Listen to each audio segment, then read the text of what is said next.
I really like how the color stays so vibrant even if it's super bright outside.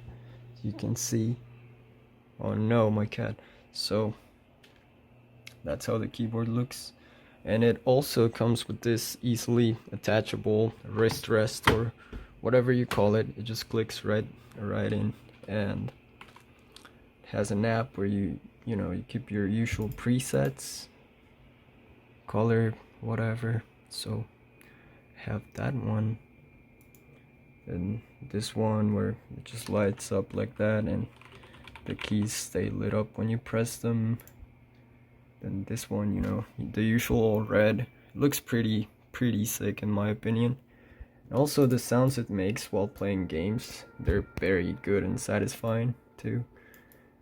Like, you could just play on this. Yeah, it's very satisfying. I would definitely recommend this keyboard. It's really good. Parce, eso está muy épico. Miren, miren eso. Ya aquí uno le va cuadrando al teclado los colores que uno quiera. ¡Qué genial!